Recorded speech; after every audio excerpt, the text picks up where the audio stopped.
Hello and welcome, my friends, to the Mystery Emporium.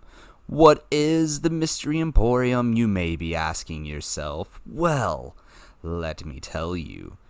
It is a collection of stories progressing throughout the ages, filled with mysteries of sci-fi, horror, and just pure-blooded terror. I am your host, James, and I am here today to read you a story. Exhibition. Tell me the story again, Percy. The doctor stared at me with the blank expression that all doctors seem to have. I've told it to you 100 times already. Why would I explain the horrors to you again? I looked at him with a shocked expression as he noted something in my file. Look, you aren't going to be leaving here anytime soon if you don't start cooperating with me. He constantly flicked his pen on the clipboard, driving me mad in the process. What if I never want to leave this place? At least in here, the horrors of that place can't touch me anymore. I yell as I knock over my glass of water. Calm down a little, or I'm going to have to get the nurses to restrain you again. I stared at him blankly as I shifted back into my seat. I just want to hear the story one last time. I promise I won't bother you with it again. The smile that crept across his face told me that he was lying to me, but what was I going to do? I still have nightmares of that place every night. I finally give in and look at the floor as I begin to speak. Would you like me to start at the beginning again? Yes, please, he says eagerly as he begins recording. I drew in a deep breath as I began to recite the story again. It started as any normal Tuesday at Mr. Krill's horror exhibition usually went. I picked up the job as a tour guide roughly 3 months ago, and it was a fun job. I would lead anywhere from 10 to 15 people through the spooky exhibits and watch them scream in terror. That was always fun.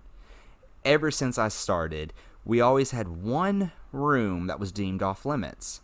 Krill would always exclaim that it was a new exhibit that was under construction, but people that had been here for years said it's always been that way. The strange thing was, I never saw anyone enter that room. I never saw anyone exit it either. On the outside of the building, there was no door or anything that could possibly lead to that room. At the end of my second tour that day, I did my normal head count to make sure I hadn't lost anyone. Losing someone was normal because the halls were very dark and confusing. Today, I had realized that I had lost one girl somewhere among the halls. I asked my visitors to please wait patiently while I attempted to find the lost girl. I made my way through the dark halls with ease, seeing as I did this tour at least 20 times a day, and came across the door, but today it was standing wide open. I guess she must have wandered into here, I think to myself as I follow in after her. What I was greeted with was a bland, gray room, with nothing but a chair and a table sitting in the middle of it. Okay, well, this is strange, I say to myself as I turn around to leave, but as soon as I turn around, I notice the door behind me has disappeared. Hello? Can someone help me? I say as I walk around the room. As if by command, a TV appears on the table with a strange note that says, "Turn me on." I look to find a place to plug it in at to see the TV doesn't even have a cord. Okay, so I guess I just turn it on? I reach my hand down to press the power button, and then the TV comes to life. I'm greeted by Mr. Krill's smiling face staring at me when I look at the TV. Hello, Percy, and welcome. I know you are probably wondering why you are trapped in here, and I promise to get there, and I promise to let you out. I just need to tell you a tale first, so please take a seat and enjoy. As if by force, I feel myself drawn to the seat without much hesitation. Now, I promise to make this quick because I'm sure you want to get back to your job. He adjusts his top hat and begins to smile maniacally as he continues to speak. The girl you were looking for is gone. There's nothing you can do to save her. She will become part of the exhibition as our newest attraction. Isn't that wonderful? He says, while continuing to smile. I stare at him with blank exasperation as he continues to speak. Now, I started the horror expedition in order to show off the various horrors of the world.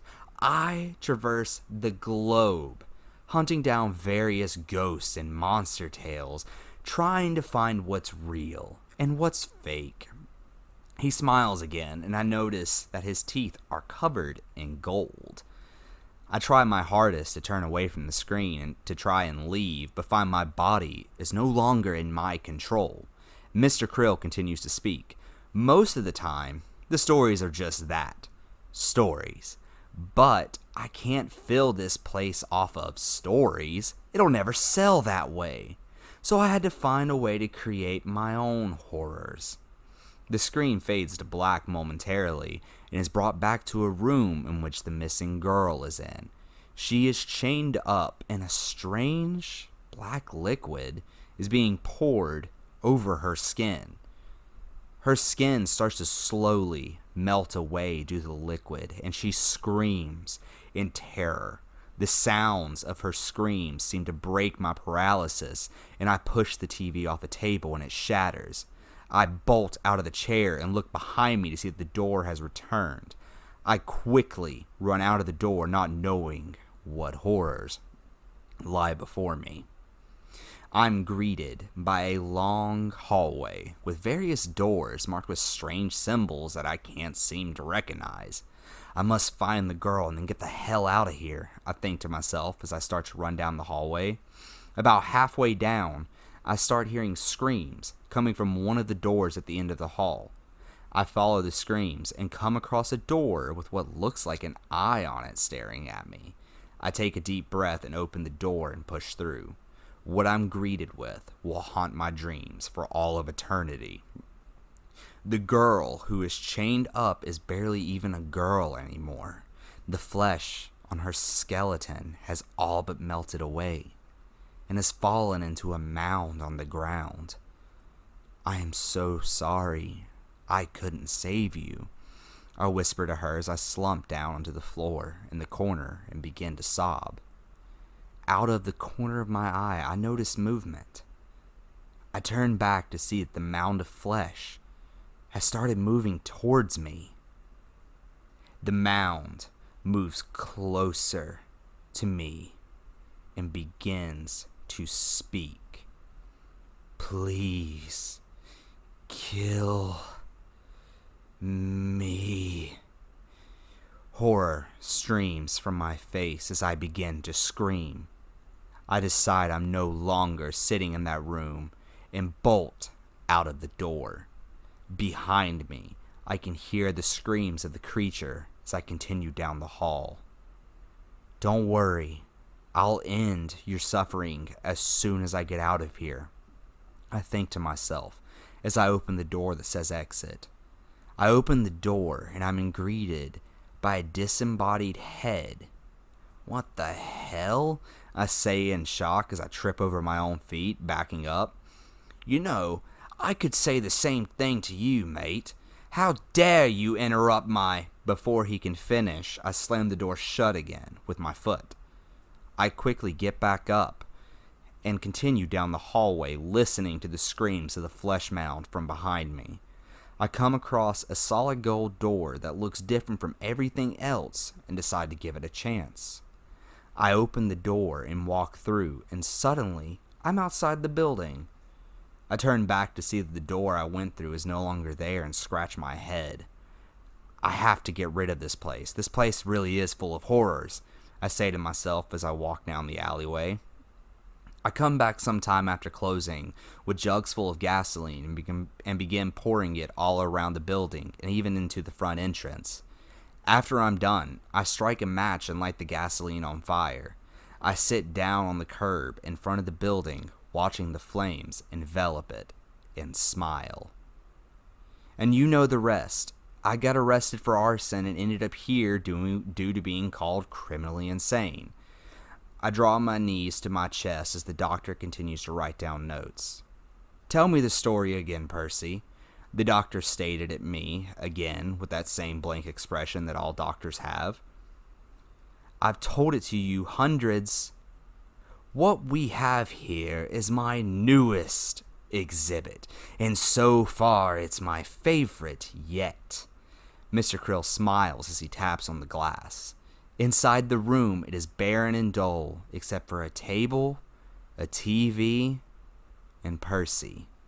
Percy is sitting at the table, watching the TV, with a blank expression as the crowd oohs and ahs at him.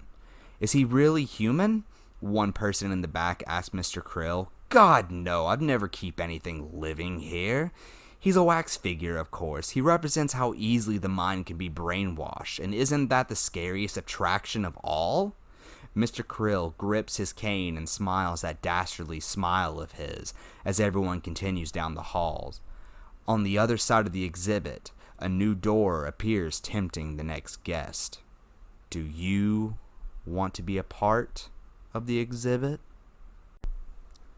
Thank you for joining me today. Did today's story shock you? Wow you? I don't know. What did it do to you? Tell me. I want to know. Join me again next week where I will tell you another story. But I need your help. Give me a word. Any word. One word. And I will find the perfect story for you. If you've enjoyed this story today, please remember to like, subscribe, and share amongst your friends. Bring everybody to the Mystery Emporium. But be careful, because you may be next.